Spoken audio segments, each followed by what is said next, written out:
Tom Aspinall is in New York this week for the UFC 309 title fight between Jones and Stipe, and he's got plenty of reasons to be there. On paper, the interim heavyweight champ is serving as the official backup for the showdown between Jon Jones, who hasn't competed since capturing the title in 2023, and former champ Stipe, whose last fight was a title loss back in 2021. But the real drama unfolded when Aspinall revealed on the UFC's official weigh-in broadcast that his request to join the UFC 309 press conference with Jones and Stipe was shot down, and shockingly, he was outright banned from attending the event as a spectator. Aspinall didn't hold back, sharing that he intended to confront Jones about allegedly dodging him, a narrative that's been heating up all week. Jones, for his part, hinted he'd never fight Aspinall, even calling him an asshole. When pressed directly on the weigh-in show about whether Jones was ducking him, Aspinall left no room for interpretation. "Yes, I do think he's ducking me," Aspinall said. "He is. He definitely is. I think that there's just an easier path for him, and I understand it. I do understand it completely. I understand that there's bigger fights out there for him for way less risk and way more money. I do understand it, but in all honesty, do I think he's ducking me? Absolutely."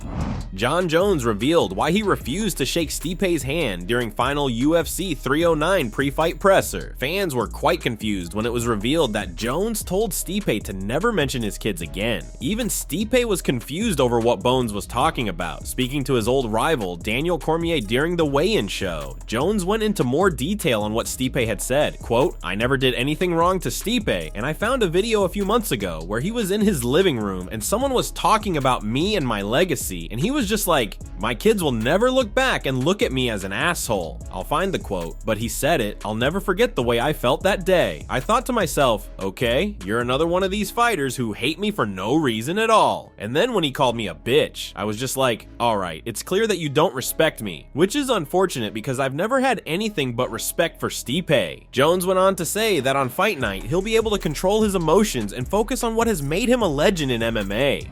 Heavyweight champ Jon Jones held an interview with a social media influencer and a journalist, Nina Drama, earlier today. Nina asked Jon what he thinks about haters in general, to which Jones responded with an indirect jab at a YouTuber MMA guru. We'll roll the clip in just a moment, but it's worth mentioning that MMA guru has had his own beef with Nina Drama in the past, so it's no shock that she brought him up during the interview and that Jones took the opportunity to mock him, given that MMA guru is one of his most vocal critics. I feel like very rarely will you meet a hater that's doing better than you in life. That's just the truth. That's true. You know, a lot of people that are really kicking ass, they're just too busy or just too focused on their own goals to spread hate or negativity. So when I look at my haters pages, it's usually some really ugly mother or like just it's random.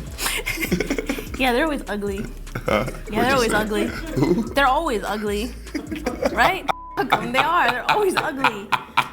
It's just like, and they're the ones calling you ugly. And then if you respond and be like, "No, you're ugly," then they're like, she's heartless. She's so mean. She's so mean.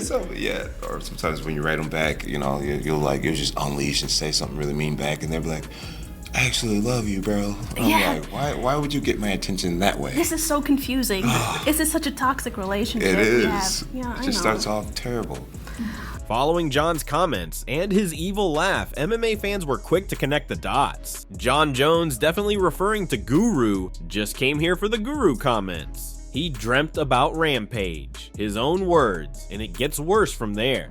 UFC CEO Dana White has softened his stance on booking Jon Jones versus Alex Pereira, sort of. Ahead of Saturday's heavyweight title fight, Jones made it clear that if he wins, he won't unify belts with interim champion Tom Aspinall. Instead, he's targeting reigning light heavyweight champion Alex Pereira, claiming Pereira is the only opponent that could keep him from retiring. Dana had previously expressed his disapproval of those comments, stating that Jones versus Pereira would not be next, and that Jones would have to either retire or unify with Aspinall. While Dana White still stands by that position, he now believes a compromise could be reached to satisfy all parties involved. Quote, "Obviously, a guy like Jon Jones has had a career where if he wants something, we would do it," White said on the Pat McAfee show. "But you can't just do a fun fight and not fight the interim heavyweight champion, the guy who is next, because if Jon Jones retired on Saturday, Tom Aspinall would be the heavyweight champion. Opportunities were given to Jon Jones. He was 23, he was the youngest champion of all time. Now, as he sits where he sits, it's his obligation to give it to the younger guy to give him that opportunity. If he beats Tom Aspinall, then yes, I would do the Alex Pereira fight. In a recent interview on the Jim Rome show, Dana expressed his belief that Jon Jones will eventually return to fight Tom Aspinall in the future. Quote, "I think Jon will eventually come back and fight Tom Aspinall, but if he decides Saturday night, that's it. It's over. It's his right to make that decision. For anybody to say he's ducking anybody, Jon Jones is 37, 38 years old, fought everybody, all the best in the world in their prime, and has been doing it since he was 23 years old. He doesn't duck." White added, "If he wins, he'll disappear for a while, and that competitive spirit will start bubbling up again. If he doesn't decide to retire, he will absolutely, positively fight Tom Aspinall. He's not fighting Alex Pereira. If Jon Jones wants to fight again after Saturday night, he will fight Tom Aspinall."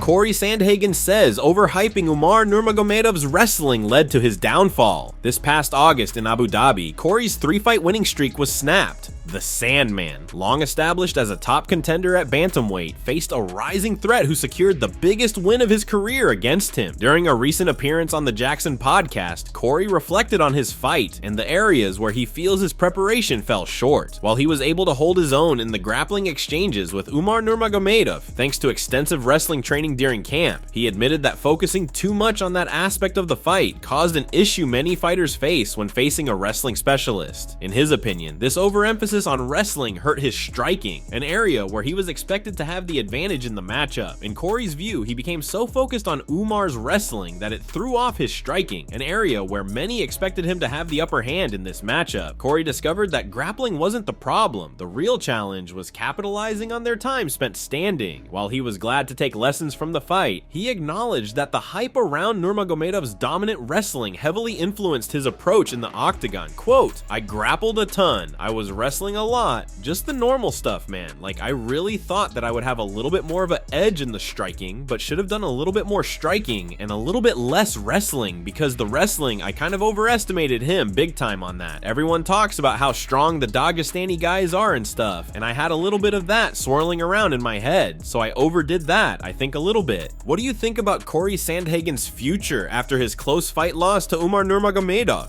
Umar himself has mentioned that he expects to face Cory again in the future. Do you think the Sandman can bounce back and make another run at the title? Leave your comments below and don't forget to subscribe for daily MMA news.